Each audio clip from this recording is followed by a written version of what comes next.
غیبت کو اسلام میں غیبیہ کہتے ہیں۔ اسے عام طور پہ اسلام میں ایک بڑا گناہ سمجھا جاتا ہے۔ قرآن مجید میں اس کا موازنہ مردہ بھائی کا گوشت کھانے کے مکروہ فعل سے کیا گیا ہے۔ غیبت کے بارے میں قرآن مجید میں 2 آیات ہے۔ سورہ حجرات کی آیت نمبر 12 میں مومنو بہت سے خیالات سے بچو، یقیناً کچھ خیالات غلط ہیں، اور رازوں کی تلاش نہ کرے۔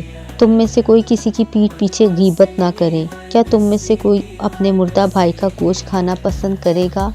اصل میں آپ اس سے نفرت کرتے ہیں۔ اللہ سے ڈرو، بے شک اللہ توبہ قبول کرنے والا مہربان ہے۔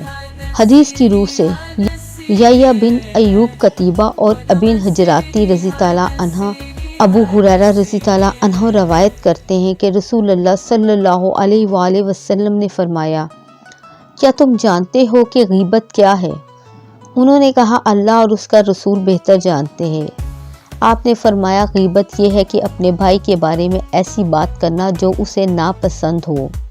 سوال یہ ہے، اگر میں جو کہہ رہا ہوں وہ میرے بھائی میں سچ ہے تو کیا آپ کیا کہتے ہیں؟ آپ صلی اللہ علیہ وآلہ وسلم نے کہا، اگر تم نے اس کے بارے میں جو کہا وہ اس میں سچا ہے تو تم نے اس پر بہتان لگایا، اور اگر اس میں نہ ہو تو تم اس پر بہتان لگاتے ہو۔ مسلم 2584۔ رسول اللہ صلی اللہ علیہ وآلہ وسلم نے فرمایا، غیبت کرنا زنا کرنے سے زیادہ سخت برائی ہے۔ صحابہ نے یہ سن کر عرض کیا، یا رسول اللہ، غیبت زنا سے زیادہ سخت برائی کس طرح سے ہے؟ آپ صلی اللہ علیہ وآلہ وسلم نے فرمایا، اس طرح کہ جب آدمی زنا کرتا ہے تو توبہ کرتا ہے اور اللہ تعالیٰ اس کی توبہ کو قبول فرما لیتا ہے، اور ایک روایت میں یہ الفاظ ہیں کہ توبہ کرتا ہے اور اللہ تعالیٰ اس کو بخش دیتا ہے، لیکن غیبت کرنے والے کو اللہ تعالیٰ نہیں بخشتا جب تک کہ اس کو وہ شخص معاف نہ کر دے جس کی اس نے غیبت کی ہے۔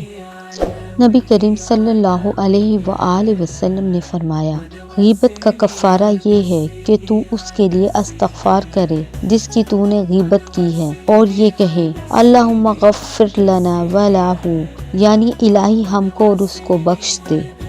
پیارے دوستو، مزید اس طرح کی ویڈیوز دیکھنے کے لیے چینل کو سبسکرائب کریں۔ برائے مہربانی ویڈیو پسند آئے تو لائک اور شیئر کریں۔ جزاک اللہ۔